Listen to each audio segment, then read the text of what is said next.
Hello guys, this is your friend and we are back with a new fanfic. What if Naruto proved his strength and married Yugito, part 1. And if you enjoy this fanfic then please press the like button and subscribe to my channel for more fanfic like this. And now let's start the fanfic. Naruto lay on his bed, staring up at the gray ceiling of his dull apartment. It was graduation day. Naruto wondered if he should be excited. Maybe he should, considering that his sensei was a Junin. He could finally learn something, after all that time wasting away at the academy. No use worrying about it now. He turned his head onto his side to get a brief glance at the alarm clock on his wooden side table. 6 a.m. Well, I guess I should get going now, the blonde said, bored. Naruto quickly pulled on a pair of gray shorts and a bright orange t-shirt. He put on his blue ninja sandals and checked his weapon holster to make sure he was well equipped. Naruto twisted his apartment doorknob and immediately sunshined away, leaving a small gust of wind in his wake. He appeared at the front of a cone-shaped building with multiple stacked roofs known to most as the Academy building. As he arrived at the classroom, all the students quieted. They were afraid of him. He never socialized, never lost a spar, never showed visible signs of emotion. This coupled with their parents' silent hatred and body language toward him, made Naruto a loner. He was not their classmate. He was a beast. A monster. A monster who would snatch them up and eat them if they weren't too careful. Stony-faced, he started toward his usual seat next to Sasuke and reclined in his seat, resting his heat in his arms. I got in first, pig. Sakura shouted. Naruto sighed. Hey, get off my seat, I get to sit with Sasu. She trailed off when she realized who she was talking to. 20 minutes went by quickly as the class settled in, and Iruka started announcing the teams and their senseis. Team 7 will consist of Naruto Uzumaki, Uchiha Sasuke, and Haruno Sakura. Iruka finished. As Sakura cheered and whooped at her wonderful luck, Naruto's eyes flared with anger. Whoopee. An arrogant brat and his fangirl. Wonderful luck. 2 hours later, Iruka had long since finished calling out all the names. Where is our sensei? Sakura complained. Sasuke snorted. Naruto just feigned sleep. By now even Sasuke was fidgeting. He sent many glares of contempt at the door, as if it had done something terribly wrong. After several agonizingly long minutes, Kakashi walked in. Yo, he greeted them. Sakura pretended to welcome Kakashi, but her body language was so obvious that everyone in the room sweat dropped. Tightened fists, twitching eyebrow, fidgeting feet, Sakura might as well have been broadcasting to the world that she was pissed off. Of course Naruto did the usual thing. He lifted his head. And my first impression of you is, you're all a bunch of idiots. Meet me on the roof. Both Naruto and Kakashi sunshined up to the roof, leaving Sasuke and Sakura behind. I'm alone in the classroom with Sasuke-kun. Sakura giggled. She looked to the direction of where her beloved stood. There was no one there. Wait for me, Sasuke-kun. She squealed, running to the rooftop as she did so. Sasuke walked up the stairs and to the rooftop. This was not his day. Not only he had his number one fangirl on his team, but Kami had to give him the one sensei who didn't meet his expectations for being a teacher. Naruto waited for his two pitiful teammates on the roof. Kakashi's gaze fell upon Naruto. Minato's son. Look at what he has become. His childhood ripped away from him. Damn that man. Soon after, Sakura appeared at the roof, sprinting toward Sasuke so she could sit next to her crush right when she arrived. Okay, so now that you're all here, let's introduce ourselves, shall we? Your name, what you like and dislike, hobbies, and dreams. Kakashi announced cheerily. Sensei, why don't you go first to show us how it's done? Sakura asked timidly. Well, okay. Well, my name is Hitaki Kakashi. I like and dislike a lot of things. My hobbies, you don't need to know them. And I don't have any dreams. Kakashi ended with a mocking smile. Team 7 sweat dropped. Fat lot of use that was, they thought simultaneously. So blonde, why don't you go first? Kakashi asked. My name is Uzumaki Naruto, he said gravelly. I like ramen and training. I dislike weak fangirls and the Kyuubi. My hobbies are training and studying scrolls. My dream is to become Hokage, and make Konoha a place of power. He knows about the Kyuubi, impossible. Who in their right mind would have told him the consequences of such a crime? I'll keep an eye on him. Kakashi muttered to himself. Well, what are you waiting for, Pinky? You're next, the Junin said. My name is Haruno Sakura, she said in a shy voice. Sakura looked at Sasuke and blushed. I don't like mean people like Naruto, she yelled. My hobbies. The pinkett looked like her face was painted crimson as she quickly glanced at her crush. My dream is. Naruto could swear that he was looking straight at a pink-haired gargantuan tomato as he listened to Sakura's speech. Quote, that's all. The pink-haired kunoichi breathed. Kakashi experienced a wave of nostalgia. Fangirl who likes mysterious strong genin, she's like Rin, albeit less experienced. Come on, mister. Duck butt, introduce yourself, Kakashi said with a playful smile on his face.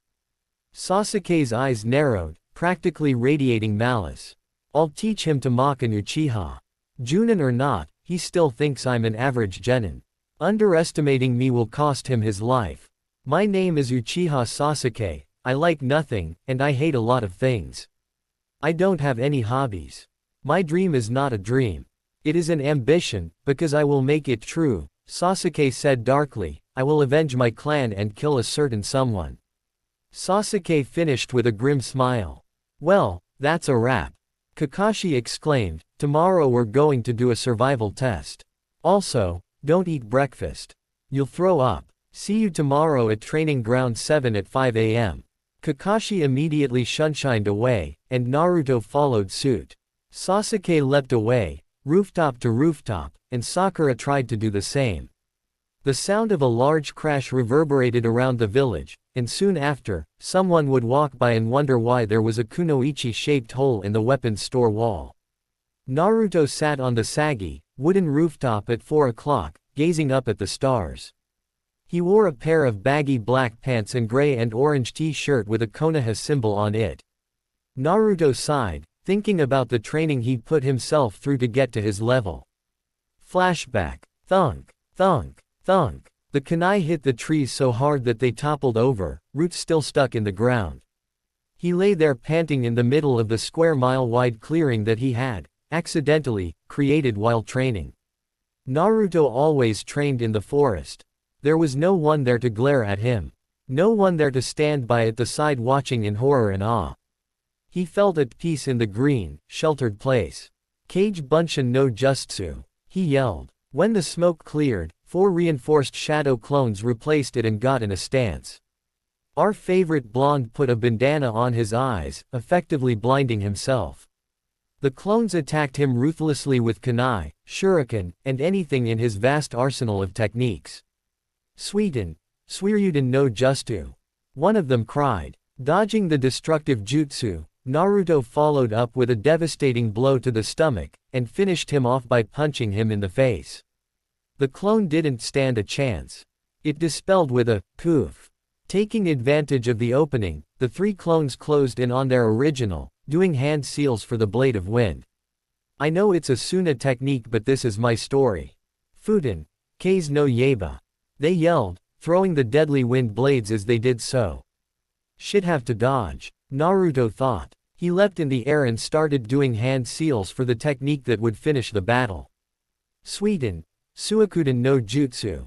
He yelled, plummeting down at the clones with the killer jutsu. The damage was devastating. A beat-up Naruto stood in the new smoking crater that sat in the middle of the clearing. The ground was soaked. You couldn't walk anywhere without your feet sinking 5 inches into the mud. Naruto dried it up with a weak fireball technique and staggered back to the wooden gates of Konohakagure. Flashback end. I guess that I should go now. He yawned, hopping off the creaky wood. Naruto relished the peaceful morning. No noisy kids, no angry parents, and best of all, it was quiet. Deafeningly quiet. Quiet allowed Naruto to think. It allowed him to calm his mind. Aarrgh. God damn it. He sprinted in the direction of the sound. Hokage residence. How unfortunate. It seems I have a witness, the cloaked figure spoke calmly as he unsheathed his katana.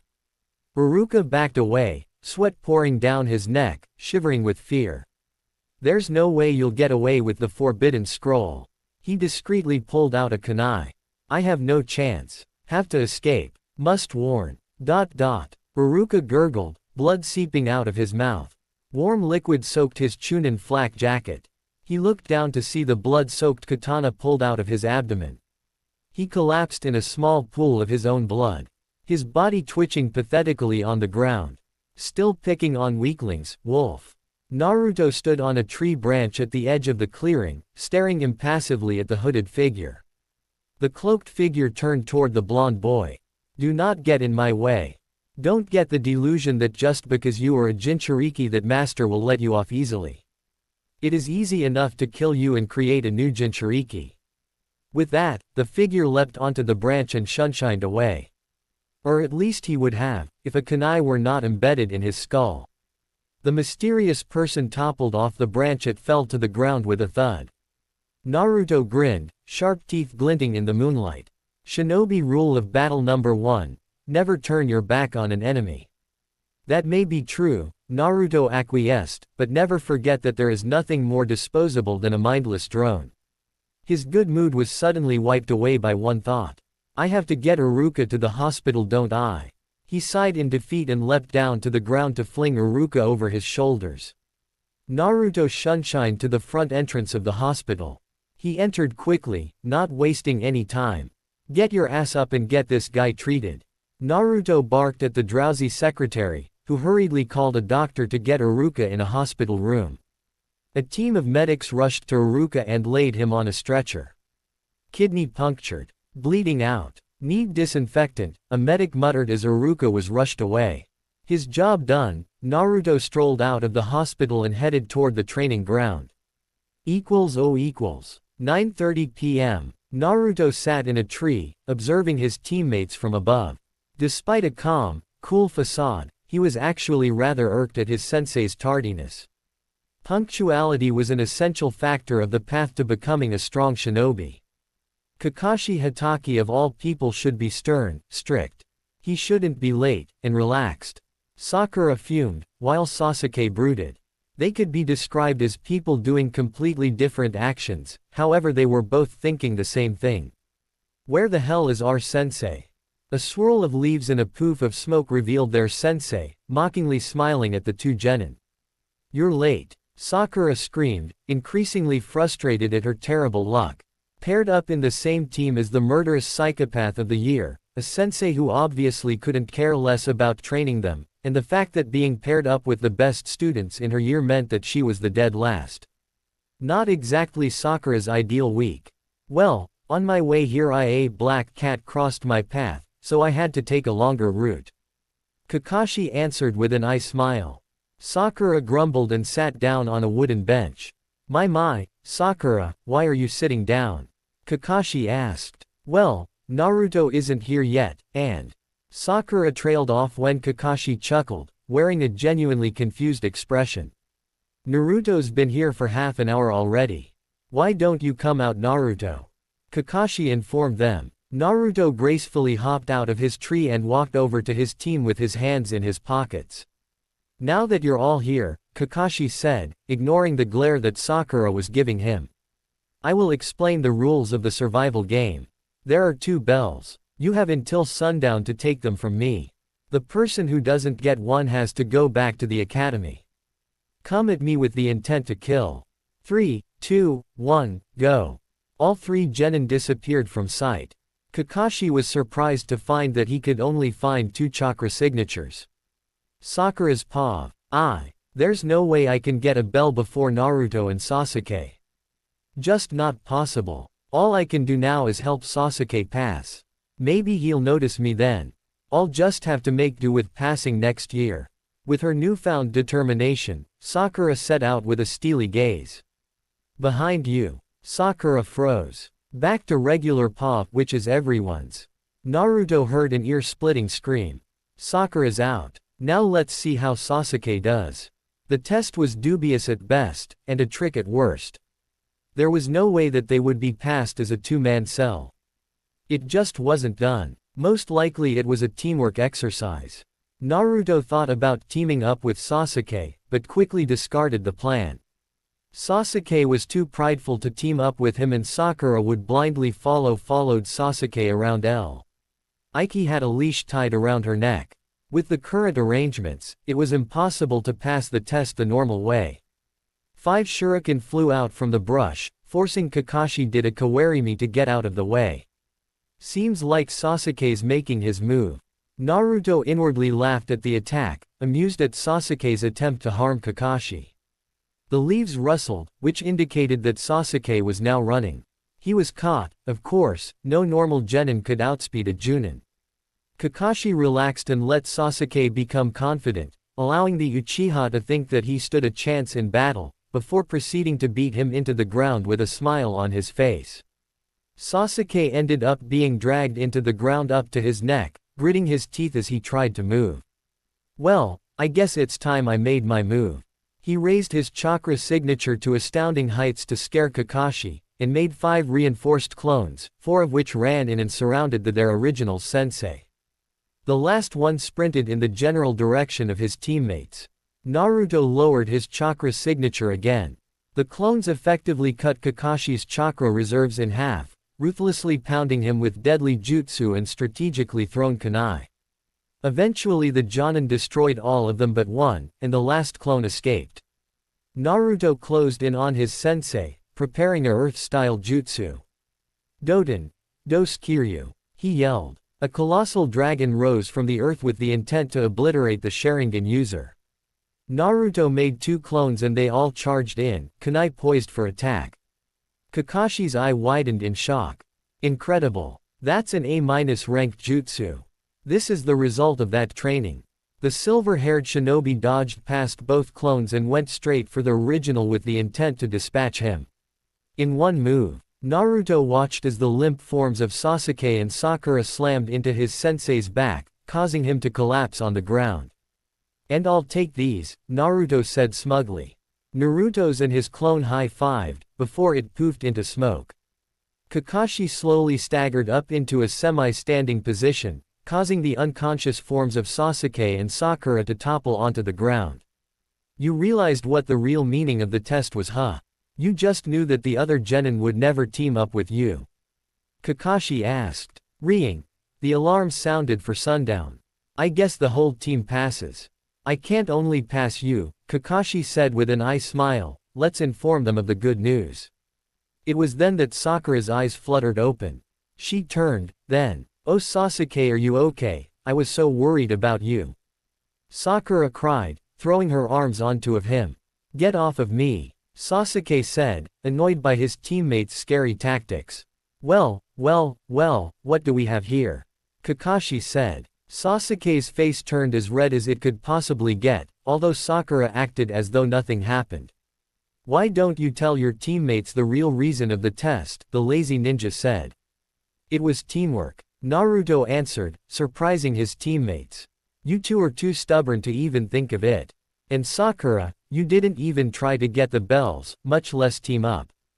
I knew from the start that you would have rejected my offer for help, so I never asked weaklings.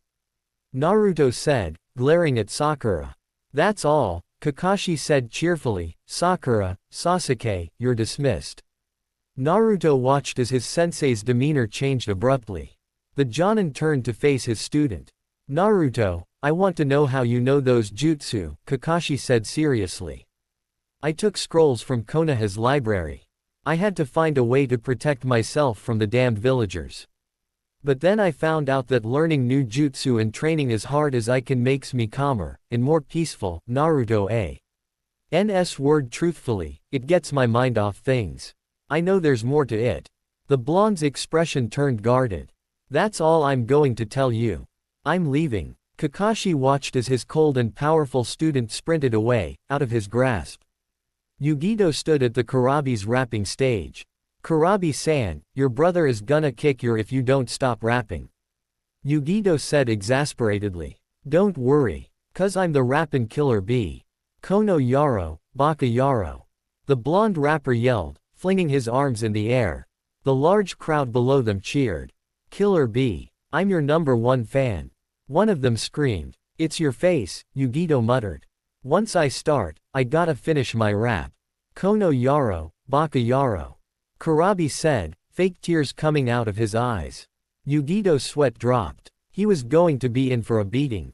Boom. Kurabi's face was smashed to the earth face first with a mighty crash.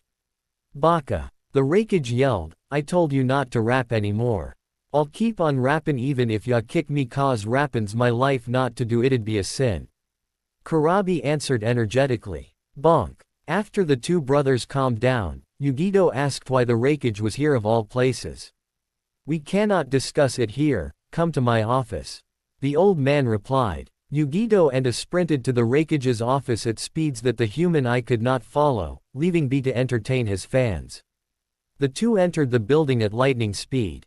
Ohayo gozaimasu, Raikage-sama, the secretary greeted with a smile. Dismissed, a growled. Hi. The secretary hurried away, eager to escape the wrath of the Raikage.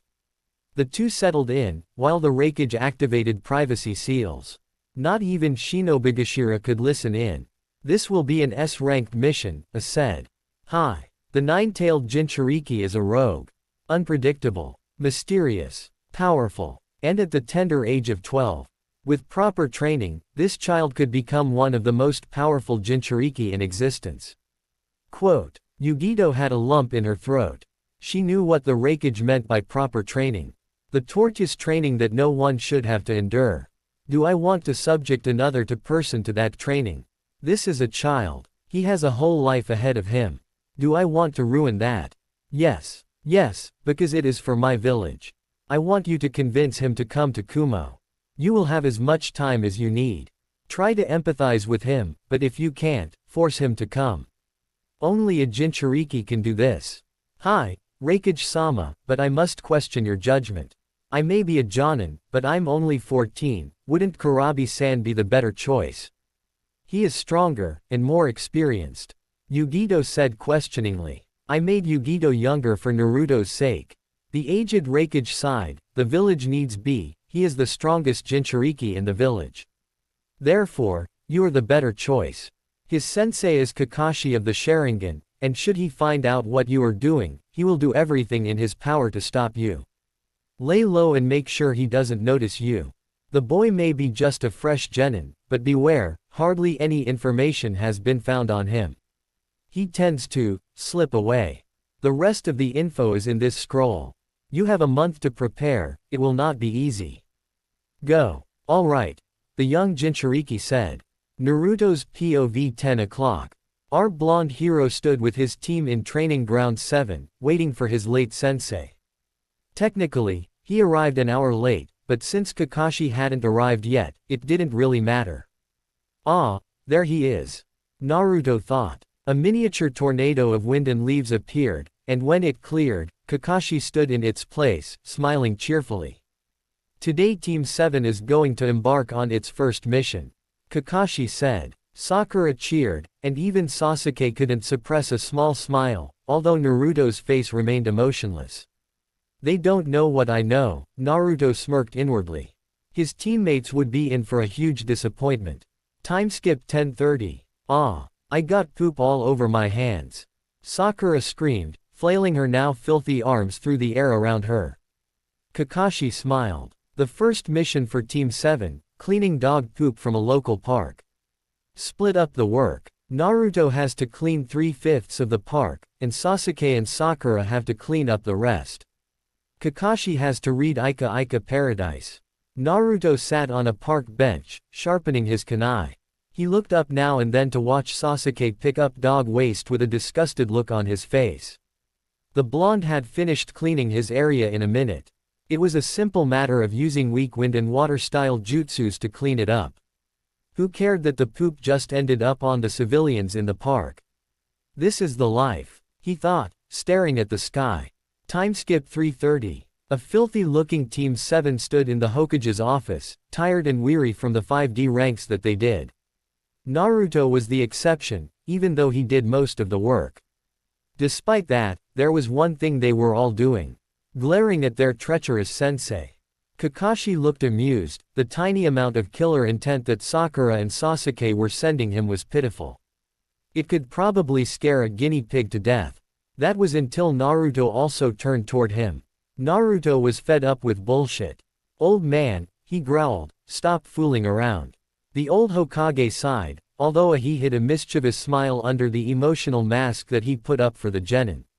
Fine, I will give something equivalent of AB rank. You will capture the daimyo's wife's prisoner. She will be identified by the pink ribbon on her head. Be careful, for the prisoner is quick to attack, and will not come quietly. This scroll contains the rest of the info. The Hokage chuckled inwardly. Sasuke and Sakura were satisfied, but Naruto was suspicious. He had heard older genin talk excitedly about a prisoner they were assigned to catch. Those same kids came back with multiple scratches on their face and torn ribbon, muttering, "Damn cat," over and over again. If you don't know what the mission is now, then you cannot consider yourself a Naruto fan. Team 7 stood in a strategic position, trying to capture the escaped prisoner. Target spotted. Crow, are you in position? Yes, I am. Cherry Blossom. I am too. Fox. I'm in position. Quote. Crow, Cherry Blossom, attack. Fox, your backup. Sasuke and Sakura raced at the evil cat, arms outstretched. I've caught him. Sasuke yelled. Wait a minute. It's a cat. Miru, wow. Tora clawed her captor's face until the Uchiha was good and bloody, and raced off, escaping from an extremely pissed off Sasuke. Naruto sprinted after the striped feline and out of the sight of the rest of his team, leaving them to wait for him. An anime nuclear bomb exploded at full force. Naruto appeared a minute later with a smoking feline, wearing a smirk on his face. Never said she had to be alive, he said smugly. Kakashi's sweat dropped. Naruto, I'm pretty sure that bringing her back alive was heavily implied, the silver-haired Jonin said, shaking his head. Technicalities, Naruto sniffed haughtily, lifting his chin up in a typical rich kid fashion. The exasperated sensei turned to see that the sun was already setting. Kakashi brightened up immediately. Well, that's it for today. Come back tomorrow at 6 a.m. to embark on your next exciting mission. Quote. Team 7 groaned, and even Naruto had a sullen expression on his face. And with that, Naruto and Kakashi shunshined away, and Sakura and Sasuke left as well. Team 7 stood in the Hokage's office, waiting to receive their next D rank. For your next mission you can choose from weeding a garden, going grocery shopping, babysit a well-behaved infant, or... That's enough, I'm not taking any more crap. Naruto thought. No way. Team 7 yelled, shaking their fists at the leader of the village. The bearded Hokage took a deep breath, and then began his speech. Missions are graded by rank, A, B, C, and D rank. Fresh genin always get D ranks because they need to gain experience. Chunin are assigned C and B ranks, jonin get A ranks, and genin like you get D ranks. Quote. Sarutobi gazed at the four people in front of him, ready to gauge their reactions. However, what he saw was unexpected. And all that was left was a crater. Sasuke said, appalled. Yeah, even the Chunin were killed. Sakura said intriguingly. Naruto smirked. Of course they were killed, they encountered a near Jonin level missing nin, he joined in the conversation eagerly. The cigar fell out of the Hokage's mouth. They weren't even listening. In fact, they were probably just talking the whole time. Then he thought about how the genin said that they were ready. To tell the truth, they probably were. Sasuke and Naruto were the best in their grade, and the Haruno girl could probably be able to think up impressive strategies that could rival a Jonin's. I will give you a true C rank, he announced, gaining their immediate attention. You will escort a bridge builder to the land of waves. Protect him from bandits and other criminals. Quote. How do we know that you aren't just sending us on another nightmarish D rank? Sasuke grumbled, determined not to be fooled a second time. You have my word that this one is for real.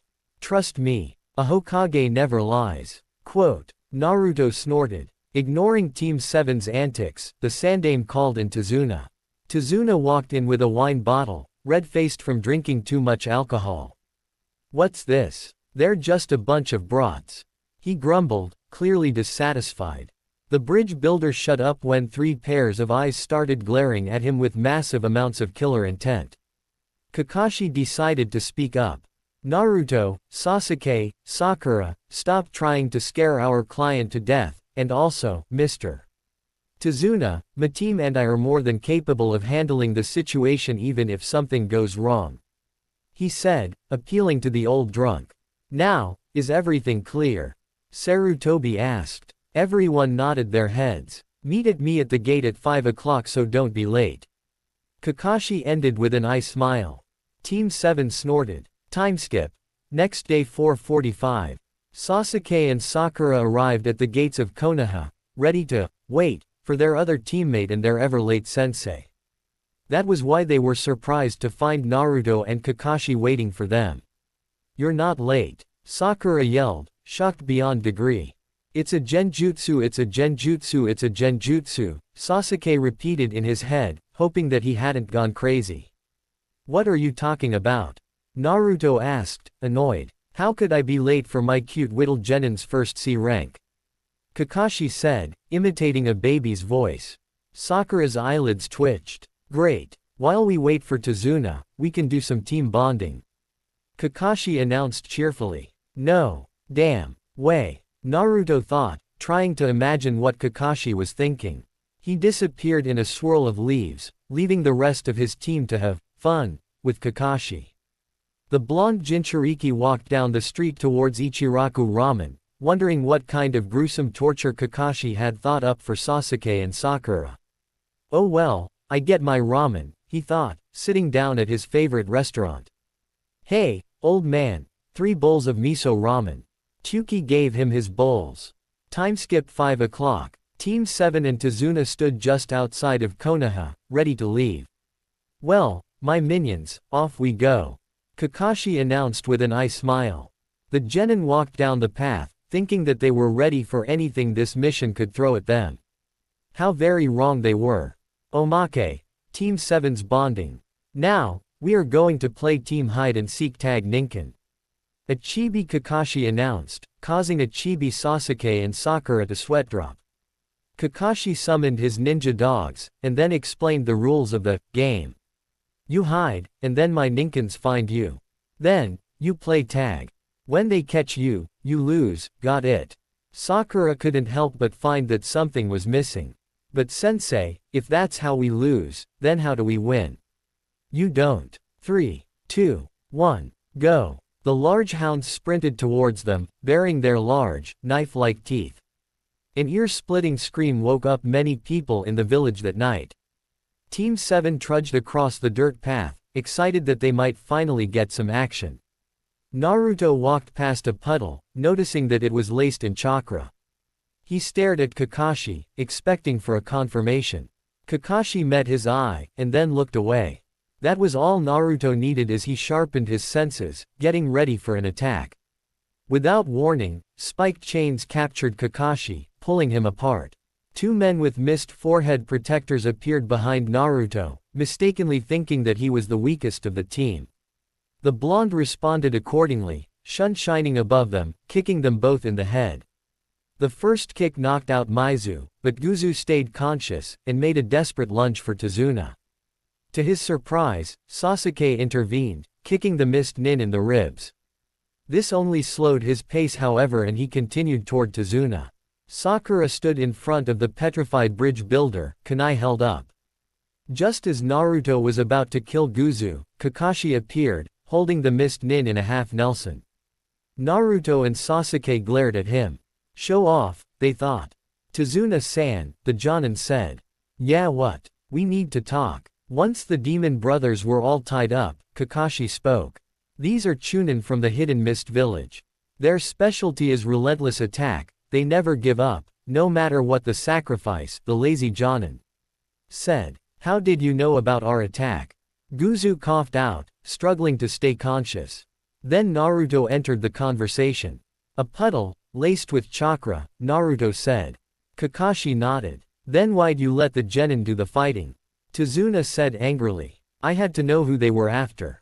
Us, or you? Kakashi replied. Noticeable sweat started to drip down Tizuna's neck, showing how nervous he was. We're beyond the scope of this mission. Lying to us is unacceptable. We should go back, we're just genin, this is too advanced for us. Kakashi might be able to handle it, but one of us might get hurt, Sakura said. No, Naruto and Sasuke simultaneously disagreed. What? We've come too far to go back. Naruto spoke alone now. If we go back now, we won't get AC rank in months, maybe even a year, just because of this incident. This is the first chance we have to prove ourselves. We can prove that we're not just little kids, pretending that we're ninja. Besides, I never back down from anything. The last statement came out as a whisper, word possessing power all the same. A thin layer of silence spread throughout the air. Everyone was stunned. Kakashi was the one who first spoke. I guess that means we're going on then. Count yourself lucky, Tizuna, that Naruto and Sasuke are the most stubborn genin in their grade. Tizuna nodded, grateful that they would continue protecting him. Team 7 continued down the road, leaving the demon brothers behind. Then, for seemingly no reason, Naruto threw a kunai into a bush. It was only a white snow rabbit, but the blonde narrowed his eyes. Naruto. Sakura scolded, you scared us, I thought there was an attack. Naruto didn't answer, he just threw a kunai at a tree. Kakashi widened his eyes. Everyone. Duck. He yelled, causing everyone to crouch low. A large spinning sword sailed right over where their heads should have been and stuck into a tree with a thunk. A man with bandages covering his mouth stood on top of the oversized cleaver, looking amused. Kakashi of the Sharingan, he chuckled evilly, what an honor it is to meet you. Kakashi forced himself to make small talk with the heinous Mist Nin. Well, if it isn't Zabuza Momochi. He said casually, as if they were discussing something over tea. This won't be easy, he thought. Naruto, guard the bridge builder, you may be strong, but you don't have X-ray vision, Kakashi instructed. Naruto gave his sensei a puzzled look. He understood that Kakashi possessed a Sharingan, but he failed to see why he couldn't help. Looks like I'll need this, the silver-haired Jonin said. Kakashi placed his hand on his forehead protector and pulled it up to reveal a single, blood-red eye.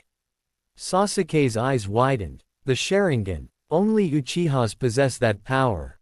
Could he be? The Uchiha's train of thought was cut off as Zabuza laughed. This will be fun, said the bandaged Nin. Without warning, Zabuza disappeared and reappeared standing in the lake, building up huge amounts of chakra. Team 7 instantly became alert, getting ready for whatever Zabuza had planned. Suiten, Kurigakure no Jutsu. He yelled. Thick mist surrounded everyone like a veil, making it impossible to see. Soon even Kakashi, who stood right in front of them, disappeared. So this is what Kakashi meant, Naruto thought with dread, I have powerful jutsu, and I know how to use them, but they won't work if I can't see. Naruto could beat the clones while he was blinded because they were a lot weaker than him. 8 points, a malicious voice echoed through the air. Larynx, spine, lungs, liver, jugular, artery, kidneys, heart. Which one should I kill you with? Suddenly, Kakashi let out large swirling strands of chakra, so powerful that it cleared away enough mist that Team 7 could see their sensei. Again, Sasuke trembled uncontrollably as he felt the incredible amount of killer intent that the Jonin were exerting. Am I going crazy? No. I'd rather die, Sasuke thought, as he slowly lowered his kunai into his stomach. Snap out of it, Sasuke. Naruto growled. Kakashi isn't a wimp, he won't let us die, Baka. Don't take your own life unnecessarily, got it? Sasuke nodded, and then went back into a defensive position. I wouldn't be so sure, the bandaged Nin smirked. Without warning, Zabuza appeared between Team 7 and the bridge builder, sword ready to strike down everything in its path. Damn it, Naruto thought, as he turned to face the former Mist Nin. Is Jing. Kakashi stood in front of Zabuza, kunai embedded in the swordsman's abdomen. A steady flow of liquid dripped onto the ground, forming a small puddle. It took the genin a moment to notice that it wasn't blood. Another Zabuza rose behind Kakashi, and swung his sword, slicing him in half, expecting blood, only to be splashed in the face by water. "It's over," Kakashi said, kunai positioned at Zabuza's neck. "Nice try, but I'm not that easy to fool," the Mist Nin smiled underneath his bandages. A third Zabuza appeared behind Kakashi, right after the clone exploded in a splash of water, bringing his sword down onto the copy nin. Kakashi dodged, but was kicked into the air and fell into the lake, to the surprise of Sasuke and Sakura. The silver-haired Jonin hid in the water, trying to figure out why it was so dense. Suddenly, Zabuza shunshined behind Kakashi, forming complicated hand seals. "Suiru no Jutsu," he yelled. Tons of thick water engulfed the silver-haired nin in a sphere, preventing him from escaping. "So much for the great Kakashi," Zabuza laughed. "This water is as strong as hardened steel, you'll never escape. But first, I need to take care of the brats." Suiten, Mizu Bunshin no Jutsu. 10 clones appeared on the battlefield, poised to strike. "Now that the mist is gone I can take him out no problem," Naruto smiled. The blonde shunshined behind the water clones and killed them with his kunai, then turned around to face Zabuza, doing hand seals for a water dragon. Kakashi recognized the hand seals and chuckled. "Zabuza, I truly do feel sorry for you right now." Suiten, Suiryuden no Jutsu. Zabuza recognized the name and sneered, "Ah, does the kiddo want to play ninja? I know you can't do a jutsu like that, you're just a kid. A stupid, ignorant, little bastard, holy she." Hundreds of gallons of water slammed into the Mist Nin in the form of a dragon, effectively shutting him up. After the huge torrent of water subsided, Zabuza was found leaning on his sword with his knees on the ground, coughing up water and completely soaked from head to toe. Luckily for Kakashi, the water prison protected him from the brunt of the impact, so he didn't get hurt. "You damn kid," Zabuza roared, as he sprinted toward Naruto with a murderous look on his face. Kakashi moved to help his student, but stopped when he saw the look on his student's face. It said, "Ruin this moment for me and I will kill you." The bandaged nin slashed at Naruto again and again, not hitting the blonde a single time. Now is the time, while he's blinded by rage, Naruto thought, as he jumped as high as he could to dodge another swing. Before he descended, Naruto did the hand seals for a water dragon jutsu. "Not way that's going to work twice," Zabuza yelled. The Mist Nin lunged at Naruto with his sword poised to stab the blonde's abdomen, the spot he left vulnerable when he started doing hand seals. "Got you," Naruto thought, as he dodged to the side to avoid the thrust. Too late, Zabuza realized his mistake as he overextended, leaving himself wide open for our favorite blonde to hit. Naruto kneed him in the gut, then kicked his chin and watched as he slammed into a tree, forming a miniature crater. Just as Naruto was closing in to finish him off, Tsusenbon impaled Zabuza's neck, and he fell limp. A boy wearing a hunter nin mask jumped down. "Thank you for slowing down Zabuza for me, I have been tracking him for a long time," the boy said. Naruto narrowed his eyes. Why did he use Senbon? Senbon are used for pressure points, and are very hard to kill with. The hunter nin's main job is to kill, and Senbon are good for anything but that. His suspicions were confirmed when the hunter nin shunshined away instead of disposing of Zabuza's bee. "Adi, we have to be ready for next time," Naruto said. "So you noticed it too, huh?" said Kakashi. Naruto nodded, he wasn't a real hunter. Sakura had a confused look on her face. "Then why didn't you stop him?" Quote, "Because I had to be sure. If he was a real hunter, then attacking him could result in a war with the mist." Kakashi said. "Tazuna-san, we need a place to rest, we're all worn out and we need sleep." Quote, "All right, my house isn't far from here, you can rest there, I'll lead the way." Team 7 walked toward Tazuna's house, completely worn out. Sasuke walked a bit slower, deep in thought. "We started on this mission full of energy and eager to prove ourselves, hell, I even thought it would be easy. But now I'm thinking that we might not make it." Team 7, minus Naruto, sat on a couch in Tazuna's living room, discussing their next move. Naruto had collapsed from exhaustion right when they reached the house, forcing Sasuke to carry him into one of Tazuna's spare rooms. Right now, all I can do for you, is train you. After that last battle, Zabuza's going to be thirsting for our blood. The only way you're going to survive if train get a lot stronger. I need you to be at the point where you can help in the battle, not just guard the bridge builder. Kakashi said. Okay, so what type of training are you going to do? Sakura asked curiously. Tree climbing, of course. Kakashi said, back in his normal lazy, cheerful mood. Sasuke's eyelid twitched. Tree climbing. What the hell are we supposed to do with that? He said incredulously. Without a word, Kakashi smiled knowingly and walked out the door, beckoning for them to follow.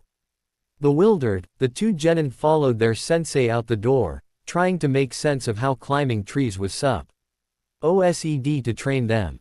Naruto. The refreshed blonde woke up on a bed in a room he didn't recognize.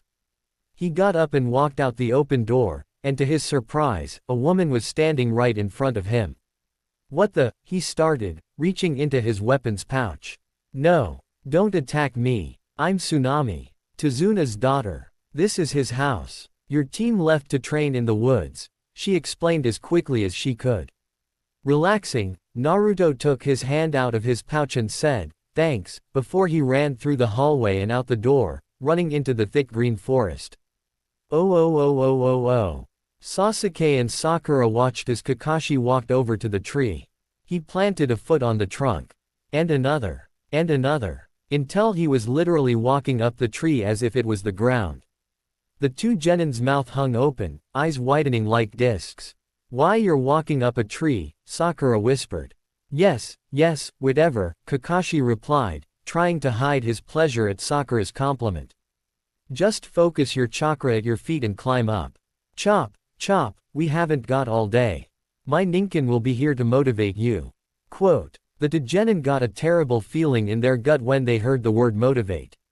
Seeing the horror in their eyes, Kakashi tried to, reassure the genin. Don't worry. It's not like they'll be waiting at the bottom of the tree with open jaws. Well, okay, they will, but it won't be that bad. Let's just say that while he didn't fail to motivate them, but his reassurance needed some work. Naruto lay in his newly made smoking crater, panting in exhaustion. His location stood only about 150 yards away from Team 7's training ground, far enough so he could have peace, but close enough so he could easily communicate with them if need be. He started to think about the hunter Nin. Who would help a man like Zabuza? He was a kid, there was no reason for him to help the mist Nin. Even if Zabuza had forced him to travel with him, he could have escaped. Zabuza was tired. Naruto was exhausted, but Kakashi wasn't. There was no way that Zabuza could have escaped without the boy. Without warning, a shadow loomed over him. You destroyed the herbs, now how will I collect them? A strange boy leaned over him, waiting for an answer. Sorry, I didn't know they were herbs, Naruto apologized. S'alright. There are still enough, just more widespread. My name's Haku. The blonde-eyed Haku suspiciously. A pink kimono. Seriously. And why is he gathering herbs in the middle of nowhere? All of these thoughts fit together like puzzle pieces, solving the grand mystery. The hunter Nin. There were so many questions he wanted to ask, yet he couldn't, because they would lead to pointless bloodshed. Besides, he didn't even know how strong Haku was yet. Naruto decided to say nothing, at least not yet. I'll help you, the blonde decided.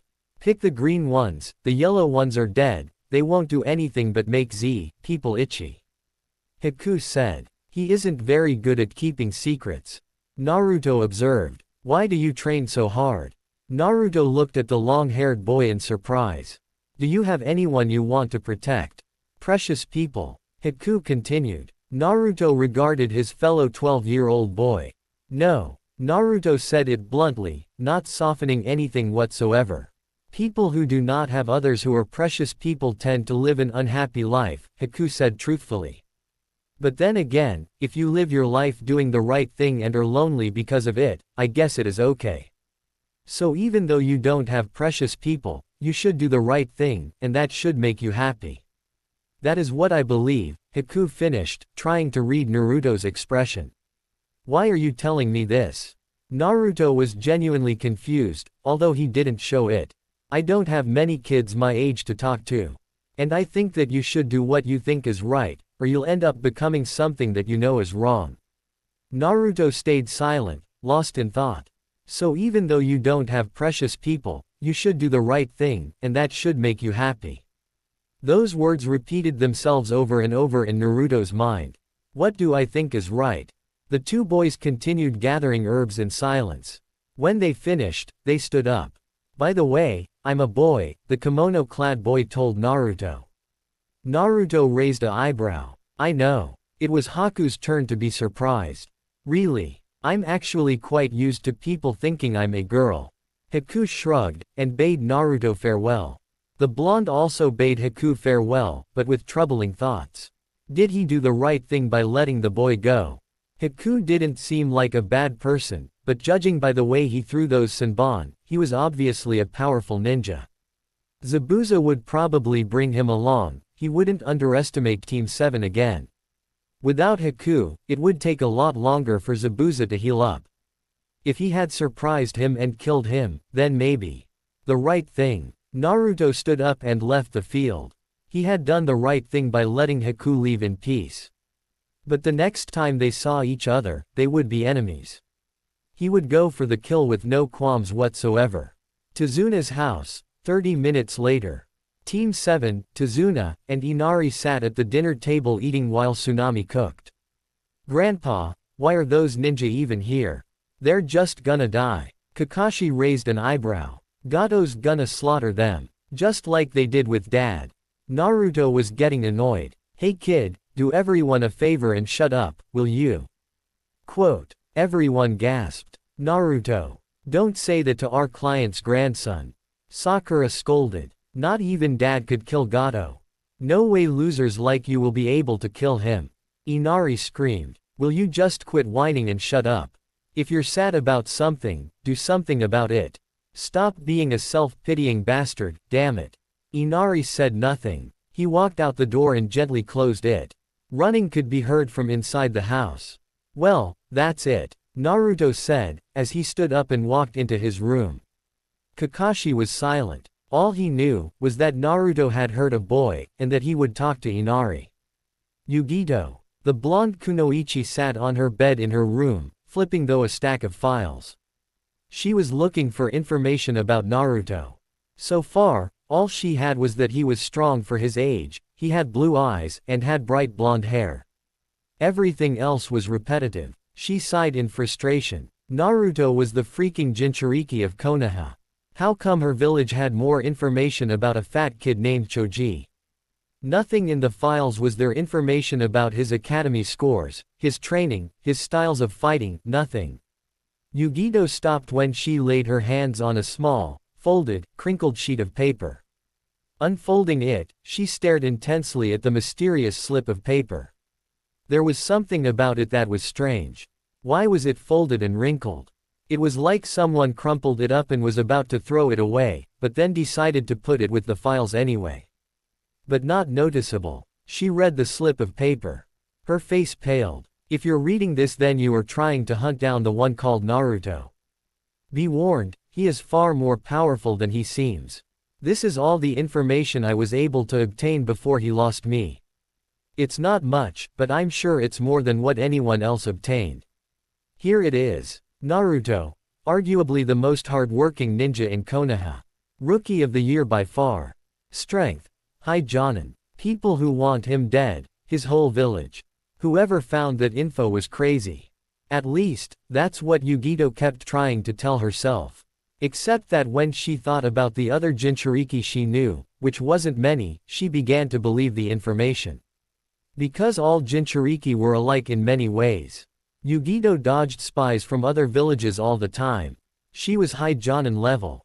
Her village had no considerable amount of love for her. And she knew that the information was true. Naruto. Naruto was having a bad day. Kakashi had taken him out to the forest to train.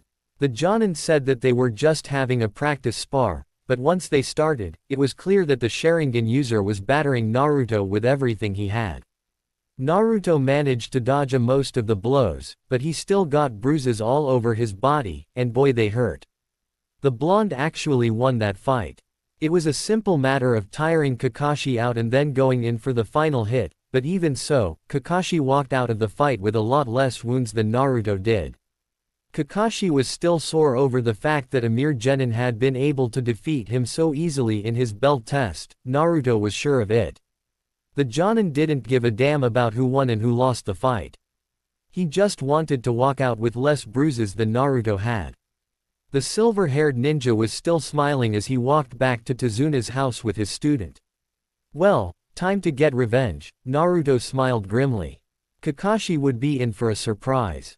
Kakashi smiled at his two students. Sasuke sat on the forest floor, panting, bite marks and scratch marks all over him. Sakura lay on the ground, knocked out. Numerous ninkins surrounded them with little concern, drool dripping down their mouths. One can never train enough. My poor ninkin are starving. They didn't even have breakfast. They need supplements, Kakashi proclaimed. The ninkin barked as if they were emphasizing Kakashi point.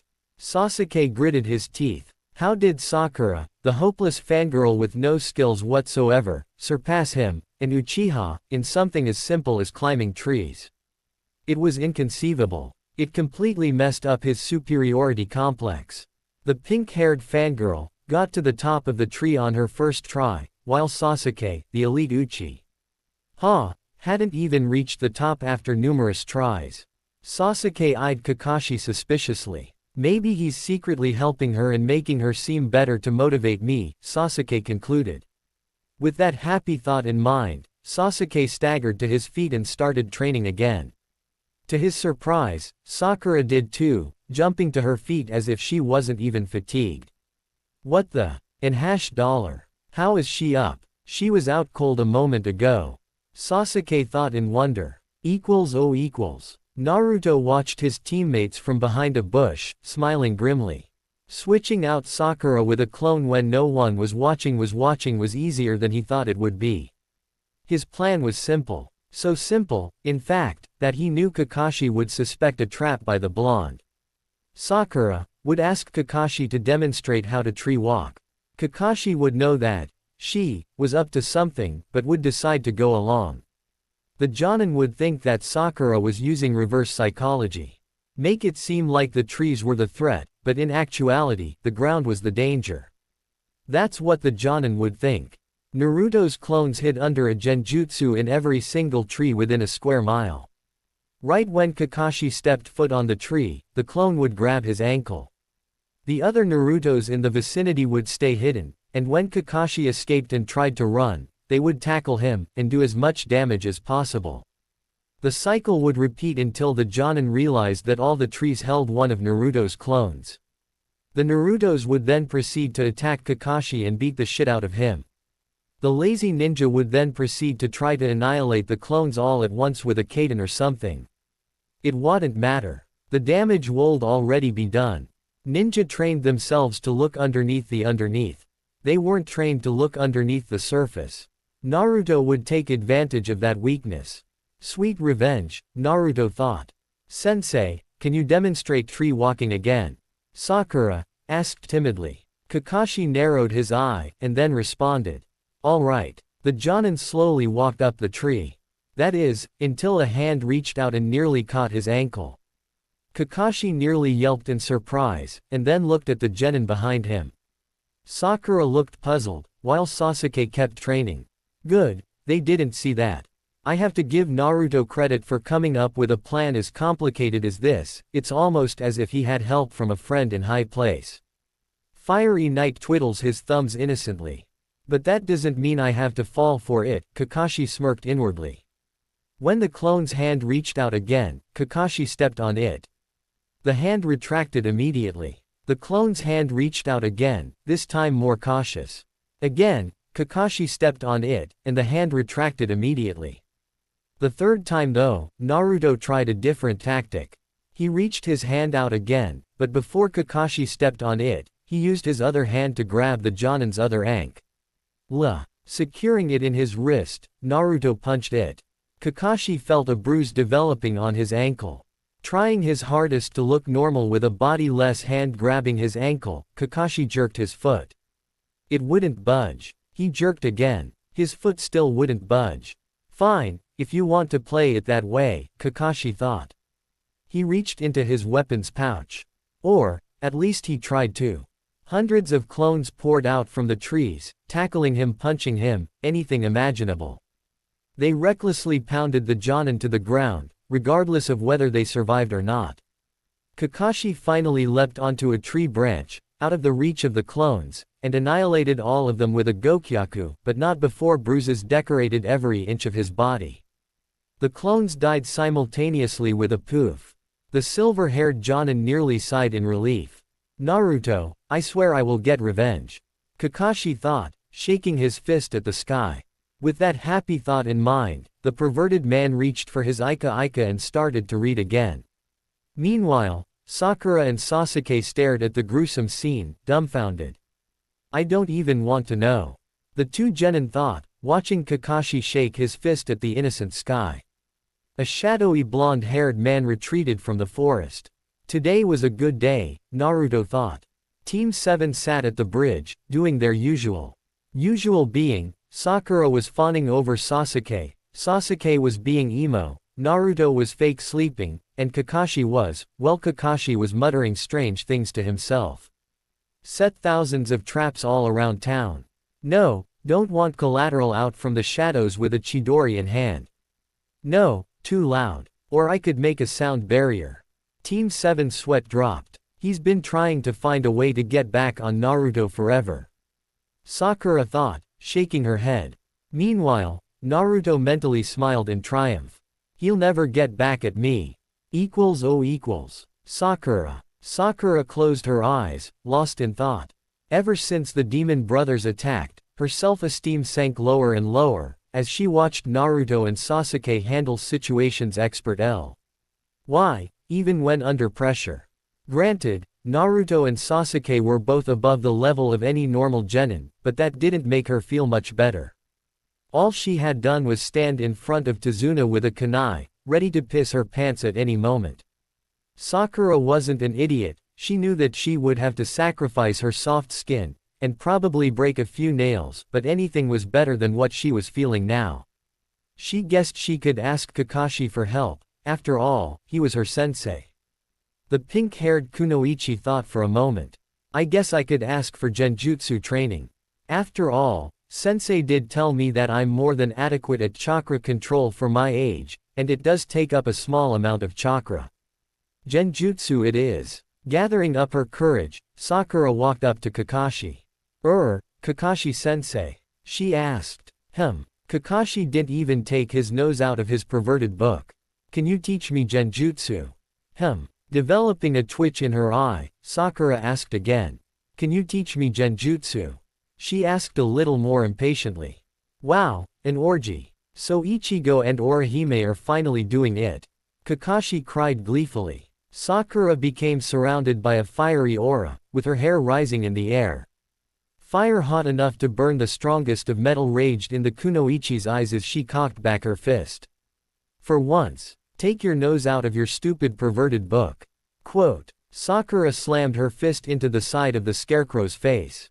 Poor Kakashi flew at least 100 yards off the bridge before he finally pitifully dropped into the water. Naruto. On the other side of the bridge, Naruto and Sasuke both snickered as they fist bumped. Too bad there's no popcorn, Naruto sniggered. Sasuke snorted in agreement. I know, right? I can't believe I didn't bring a camera. Sasuke fumed. Back to our regularly scheduled program, aka Sakura's POV P.S. It's 1 hour later PSS. They're still at the bridge. Sweat dripped down Sakura's face as she panted heavily. Damn, when I asked Kakashi for genjutsu training I never knew it was that hard. I thought genjutsu was supposed to take up really small amounts of chakra. Sakura, if you can't put me under the genjutsu by the end of the hour I really will call you useless, Kakashi said. What Kakashi was teaching Sakura was an extremely basic D-rank genjutsu. All it did was blur vision and provide with a small headache. The genjutsu only worked when the opponent was tired, when they would think that the symptoms were from fatigue. It was extremely easy to break though. Once the opponent realized that they were in a genjutsu, they could break out of it. Oh sweat. Sakura closed her eyes and concentrated again, bringing her hands together to make a tiger seal. She sensed Kakashi, and slowly distorted his chakra. She heard a groan, and then a thump. The tired Kunoichi looked up. Kakashi lay on the ground, unconscious. One hand clutched the latest edition of Ika Ika like it was the only thing that mattered in the world. Wow, this could really come in handy. Sakura thought. Naruto. The blonde enjoyed his breaks from guarding the bridge builder by training. He jumped, then threw 50 junai in all directions. 50 trees just got a painful scar smack in the middle of their trunks. Training gave Naruto peace of mind. It helped him calm down, and also let him bring down his mask. His mask, that kept people thinking that he was more or less a normal kid, who, despite his rough childhood, had made it through relatively unscathed. No one ever noticed the mask because he had never let his real face show. The mask covered Naruto's excessive amount of unhealthy grudges, his anger, and most of all, his sadness. His mask was good, obviously. It had held up his whole life, after all. But it still needed a break. Otherwise he would lose himself to his mask's personality. The blonde had crossed paths with Danzo many times, too often. Danzo had his sights set on Naruto. He had his sights set on a Jinchūriki who could create an emotional mask so believable that no one noticed it for 12 years. What Danzo didn't realize, however, was that a mask that complex required emotion.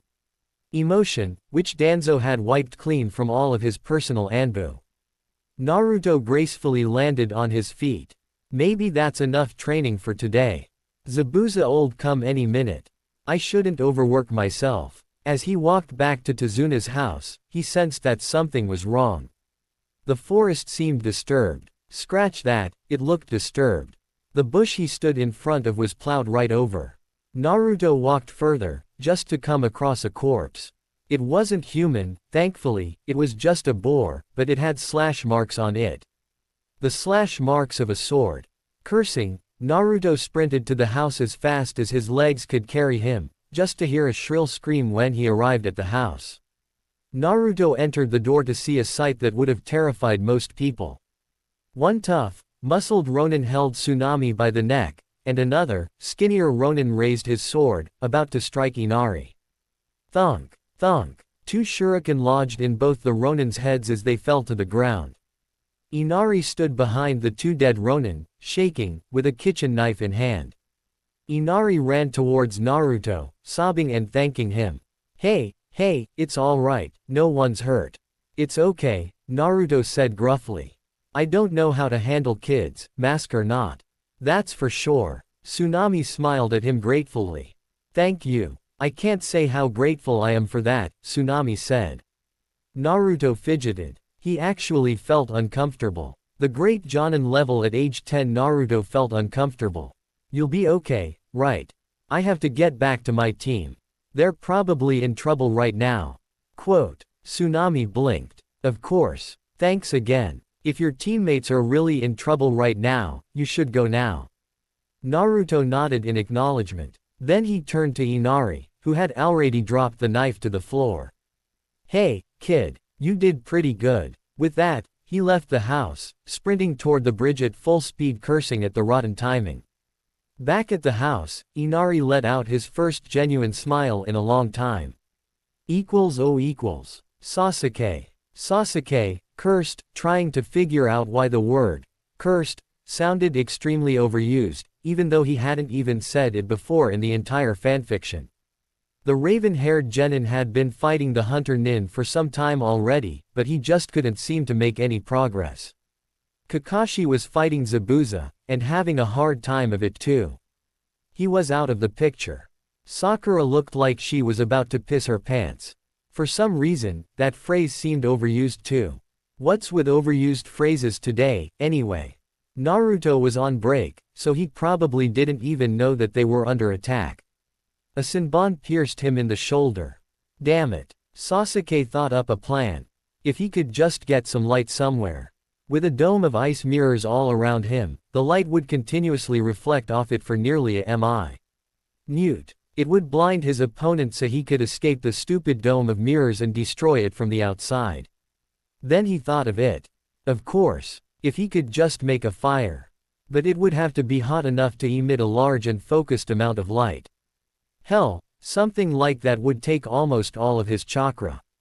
It would probably even be enough to melt off half of an ice mirror. Doing the hand seals for the fire just Sasuke performed his modified Gokyaku with all his might. He heaved a huge amount of air then blew it out in a continuous thin stream of white, near-blinding fire. When it hit one of the ice mirrors, the mirror steamed, and a thick sheet of ice melted off. I have already told you. Something as weak as that will not penetrate my ice dome, Haku said solemnly. The damaged mirror quickly rebuilt itself, and soon it was like nothing had ever happened. Sasuke smirked. Who said I wanted to destroy the mirror? Quote, had Sasuke been able to see Haku's face, he would have seen a surprised look, and then a scrunching of eyes. The blinding light continued to reflect on the mirrors, making it harder to see. It was his only chance.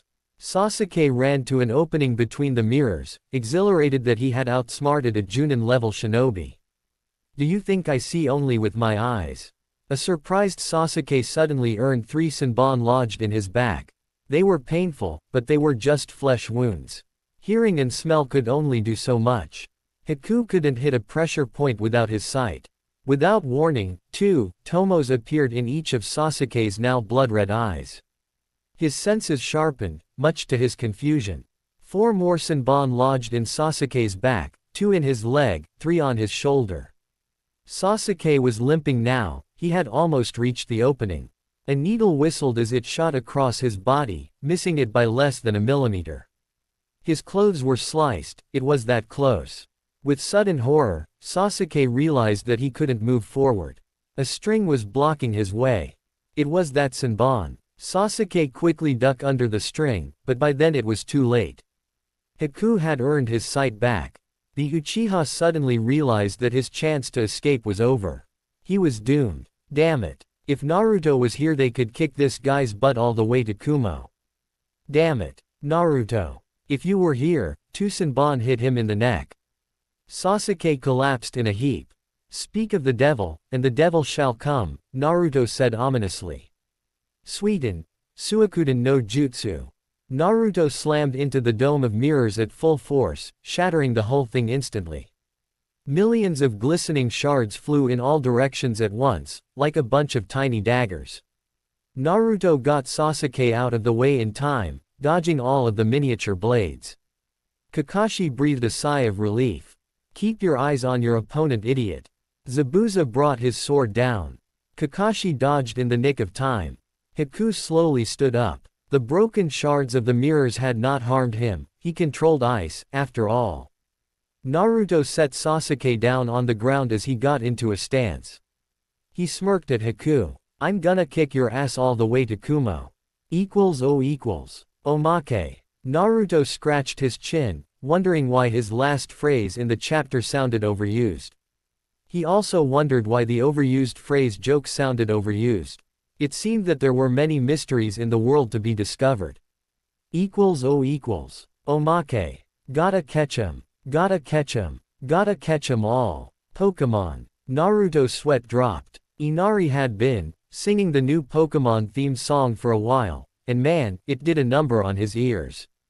Meanwhile, far, far away on the planet Namek, Piccolo traded earth-shattering blows with the ridiculously powerful Frieza. Without warning, his sharp ears detected a horrifying sound. Gotta catch 'em, gotta catch 'em, gotta catch 'em all. Pokemon. AAAAARRRRGH. Piccolo exploded in a huge supernova, destroying anything within the reach of 5 galaxies. Everyone died, and Frieza died too. Yay! Back on Earth, Master Roshi celebrated. Yahoo! Frieza's dead. Now we can just use the Deus Ex Machina, known as the Dragon Balls, to revive everyone and live happily ever after. Naruto settled into a stance as he studied his opponent. Haku was good with Senbon. Better move quickly so he wouldn't hit pressure points. It would be better to be cautious. Rushing in blindly could work in other scenarios, but then it would give the fake hunter Nin an opening to throw some DLES in painful places. Probably his face. Or his neck. Or his unmentionables. Naruto shuddered at the thought. He threw one kunai at Haku's head, then one at his feet, and a kunai at waist level, and a half a second later, left and right of the girly boy's face. Haku went the only way Naruto's kunai allowed him to, up. He jumped in the air, feeling thrilled as the wind blew at his face. He was not at all surprised to see Naruto waiting for him with a knife in hand, in a perfect position to stab him. In the air, Haku could not dodge with anything but his head. He could not match Naruto in hand-to-hand combat, he knew that. Haku aimed 3 Senbon at some of the blonde's painful places. His face, his neck, and his unmentionables. Kidding. He drew the last needle back and aimed it at Naruto's knife arm. Naruto blocked all 3 Senbon quickly with his kunai and brought his arm down at Haku's face. I have an obsession with face wounds.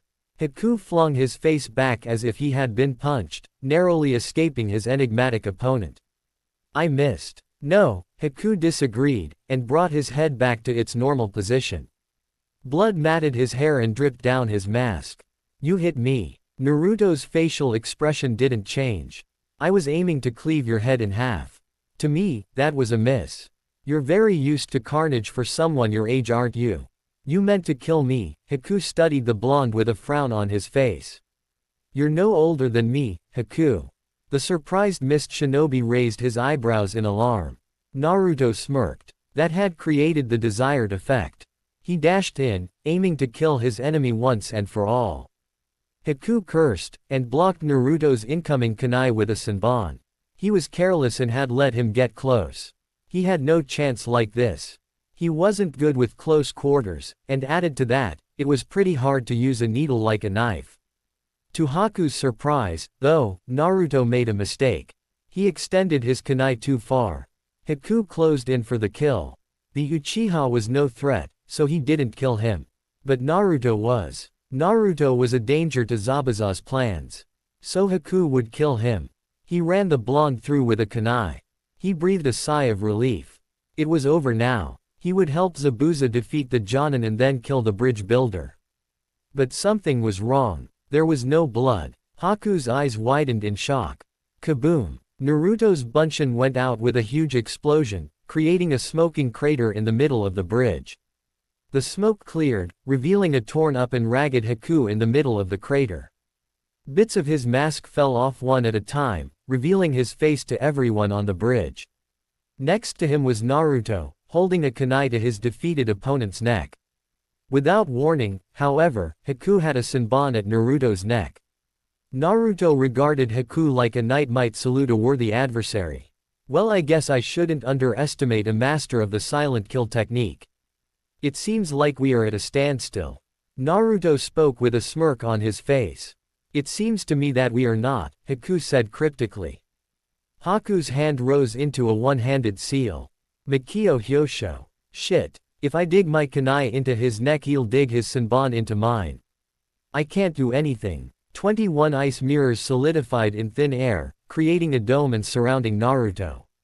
Well, shit. Equals. Kakashi couldn't believe his luck. Or lack of it. First, the deity known as Ika had been soaked, so badly that it was barely recognizable. And it was the latest issue, one that he had been dying to finish. Ichigo and Orihime and Rukia and Ishida and Sato, and greatest of all, Rangaku, were going to have an orgy. Of course, that had to be the one issue that he had convinced Jiraiya to sign. And then, right when Zabuza attacked, it had to be Naruto on his rest break. Zing. Oh, and also the fact that an eyebrow-less freak who shouldn't be trusted with a fork had a 5-foot single-edged cleaver that probably weighed more than Kakashi himself and was currently trying to slice him into fish bait. Definitely couldn't forget that. Is that all the legendary copy ninja has? You're pathetic without the Sharingan. Zabuza sneered from within the mist, his voice echoing from all sides.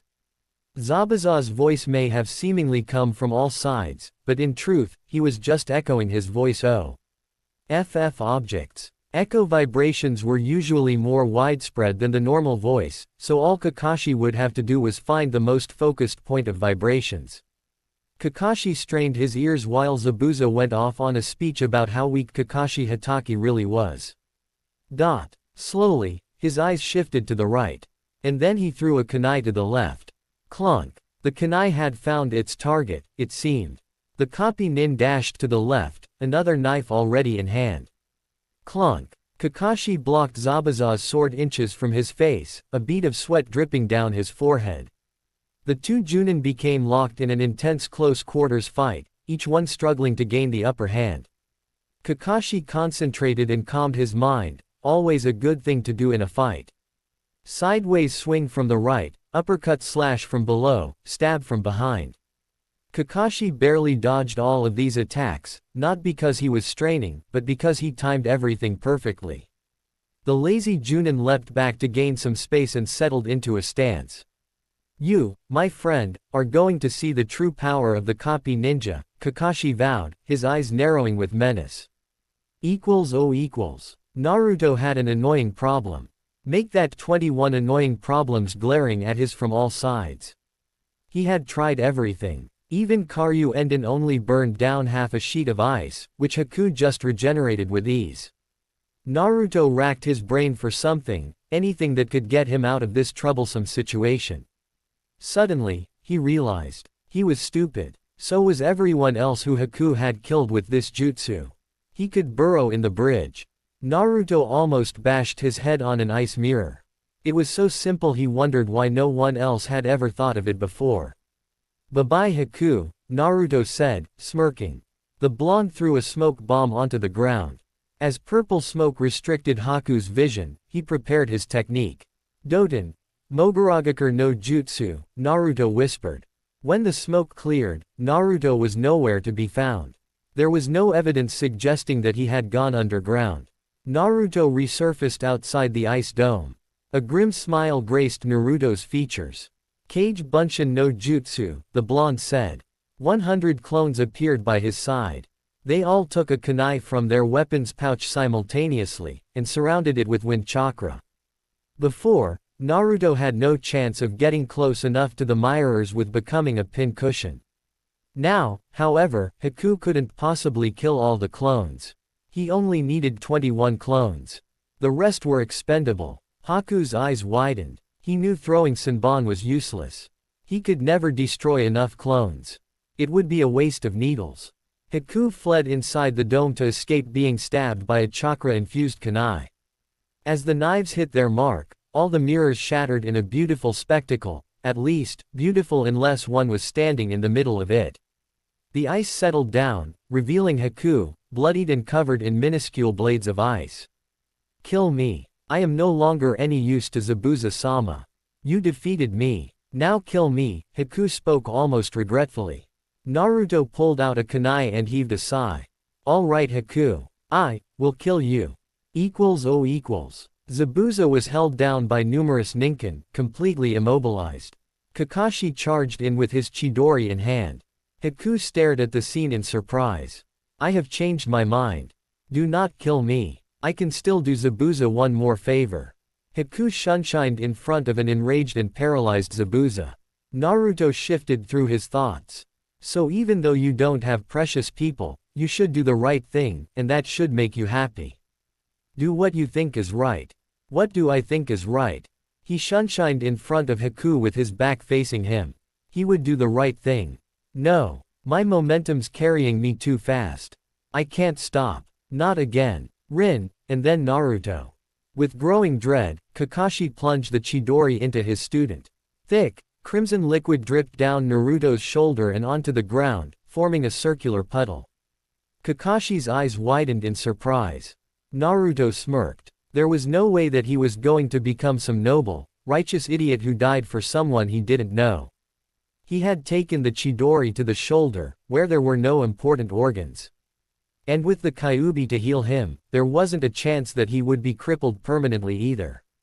He was just enduring some pain so that a good person wouldn't die.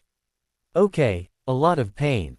Huh. Scared, yeah. I bet you thought you killed me.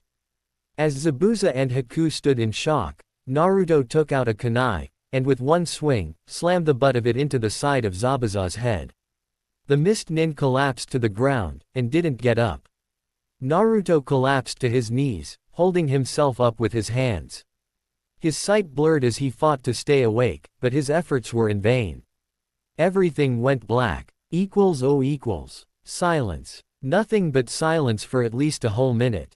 Everyone stared in shock. Impossible. Kakashi stared at Naruto's limp form with wide eyes. Naruto, the stone-hearted child, had just risked his life for someone.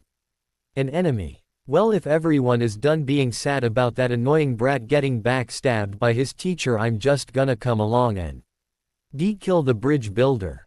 You know how it is, don't mind me. Everyone, friend and foe, turned to face a short man with round glasses and frizzy hair, dressed in an expensive suit and a cruel smile on his face. Surrounding him were at least 100 men, all heavily armed and snickering along with their employer. Gato. Haku barely even whispered the name, yet everyone present heard it. The business magnate chuckled. Kill the bridge builder, and make it quick. Don't underestimate the pesky ninja. The criminals charged with surprising unity, yelling and mocking their much smaller enemy. The shinobi took out their respective weapons, sweat pouring down their foreheads. If I was even at half strength, these bandits would be desperately swimming to shore right now, but I'm drained, and by the looks of it, Haku is too. Our only hope is Sakura. The moment Kakashi glanced at her, Sakura knew what the situation was. Sasuke, Naruto, and Zabuza, knocked out cold. Kakashi and Haku ready to collapse. She had to fight at least 100 battle-hardened criminals with a lust for blood, and in no way armed lightly. Sakura steeled herself, and went over every possibility and what she would do. The kunoichi was so glad she had went through genjutsu training. Sakura had to remind herself that Kakashi and Haku weren't dead, and that they too would help. The former fangirl looked up at the charging bandits with a new fire in her eyes that she had never possessed before. Maburoshi no Auto, Suman. Art of Illusion. Sleep, Sakura yelled, flames burning hot in her gaze. The jutsu was meant as a setup to make the opponent sleepy, or be used as a final finishing move that didn't take much chakra. Sakura purposely put too much chakra into it, making most of the bandits suddenly plop down on the bridge and start snoring. My teddy bear, one of the bandits muttered. Sakura raised an eyebrow in amusement at that, right before she suddenly felt a wave of fatigue. When she had done this jutsu on Kakashi, she wasn't nearly as drained, but with a large group of people, it was actually pretty tiring. Hey, guys, can you help me really quick? I dunno, maybe you could actually kill the bastards while I can keep up my genjutsu. Exclamation mark quote. Sakura asked sarcastically. Can do, ma'am, Kakashi saluted mockingly. The two jonin charged into the battlefield with as many weapons as they could cram into the palms of their hand and completely slaughtered the bandits who were still awake in less than a minute. Blood could be seen everywhere, most notably on Kakashi's face, making him look like a bloodthirsty madman, especially with that smile on his face. Then came the twist. Sakura struggled to hold up the genjutsu, beads of sweat rolling down her face. Have to keep going. Everything went black. Sakura landed with a soft thud. Tired and weary, Kakashi and Haku didn't notice that Sakura had released the genjutsu, and didn't pay attention to the particularly smart short bald man who feigned sleep, and quietly threw two knives at the two junin. Thankfully, he did not have any professional training, and was not able to strike fatal points. He did cripple Kakashi's leg, and when the second knife hit Haku's back, the combination of the pain and the chakra loss sent him into unconsciousness. Kakashi collapsed onto one knee, holding himself up with one hand, the other clutching his wounded leg. Gato laughed. It was the kind of sick laughter that made people start to hate the person who was laughing. The infuriating sound that was impossible to stop. That sound, ringing in everyone's ears. That, my good men, is how you put arrogant people in their place, the short man said with a smile. His small militia laughed along with him. His smile faded though, as an arrow hit a still laughing bandit. That, my good men, is how you put arrogant people in their place, Inari said. Kakashi gaped at the scene. Behind Inari stood almost every villager from Wave, all armed with axes and pitchforks and torches. They far outnumbered the bandits, and, no proud warrior would say it out loud, but they looked intimidating. Sorry I'm late. That kid is copying me. For Wave, Inari yelled. The villagers charged, weapons held high. The bandits fled, realizing that it was a lost cause, leaving Gato at the mercy of the villagers. By the time they were done, Gato was unrecognizable. Purple spots decorated his face, and his suit was ripped so badly that it was about to fall off. His glasses were nowhere to be seen, probably thrown into the water. Tazuna had tears of joy streaming down his face as he ran towards Inari. They hugged. Okay Inari, I need your help completing the bridge, Tazuna said, smiling. Inari looked up at his grandfather, confused. Ganpa, the bridge is already completed. Not yet. Every bridge needs a name. How about, the Great Naruto Bridge? Inari said joyfully. What? I had it completely set up and everything. It was supposed to be the Great Tazuna Bridge. Tazuna smiled. Kakashi smiled. Hey, maybe you could help us back. Sure no problem. Inari chirped. What? I was gonna have a big fest and everything. Whatever. Kakashi smiled and promptly fell into unconsciousness. 7 people agreed to help carry them back to Konoha. The villagers walked in the Fire Country's direction, the sun rising behind them. 4:30 a.m. A lone, shadowy figure stood atop Konoha's walls. A straw hat sounds like Luffy lol, but the straw hat is the one like Akatsuki on her head. A cloak billowed behind her as she stared at the quiet village below her. The woman lifted her straw hat, revealing shining black eyes that pierced the dark morning like a blade of black light. A smirk graced her face as she leapt down the wall and silently landed on a rooftop. Naruto, you better be ready, because I'm coming for you. 7:30 a.m. Naruto woke up in a room he didn't recognize. White walls, all around, light shining from outside an open window. Oh god no. It can't be this place. Question mark. Why in the world does it have to be this place? It can't be. The hospital. Naruto bolted up in a sitting position, causing the nurse diagnosing him to fall back in her chair in shock. Desperate to get out, he threw off the covers, ripping off his bandages in process. Jumping out of bed, he found a clean set of clothes sitting on a comfy chair right next to him, complete with a t-shirt, shorts, and his weapons. Faster than the eye could see, he changed and leapt onto the windowsill. Leaving so early, Naruto turned around to see Kakashi leaning on the doorway, his right hand holding a copy of Ika Ika. I can't stand hospitals, Naruto replied, and jumped out the window. 2:30 p.m. Team 7 was training together for the first time. To give them more teamwork, Kakashi set up an obstacle course impossible to complete with one person. Of course, that completely failed, with 2 arrogant kids and 1 arrogant kid. Teamwork was impossible. The obstacle course that Kakashi had taken 4 hours to set up was blown to smithereens by a combined force of Sasuke's Gokyaku, Naruto's Daitappa, and Sakura's. Supersonic screeching scream. Kakashi groaned. Well, at least they used teamwork to do it. Naruto and Sasuke high-fived. A rustling sound came from the bushes. Naruto tensed. His hand crept closer to his weapons, strapped to his right leg. He glanced at Kakashi for confirmation, and the Junin gave him a look saying, okay, but be careful. Naruto's face and body relaxed, although he remained prepared to pull out his weapon. Hey guys, I'm gonna skip out early. Gotta get some ramen in my belly, he made an excuse. Naruto, you just ate 5 bowls of ramen 30 minutes ago, Sasuke said exasperatedly. 30 minutes. I didn't know it was that long. I'm outta here. Naruto shunshined away. He didn't go to the ramen stand though. No use endangering the old man, and he couldn't fight with a full stomach anyway. He stood atop a business building overlooking an abandoned alley. He watched as a stranger garbed in a cloak and straw hat sunshined into the narrow passage. Naruto smirked. With a twang, the sound of a tripwire being pulled echoed through the alleyway. A hailstorm of kunai and shurikens rained down on the unknown figure. Confused, he watched as the stranger stood motionless, as if waiting to die.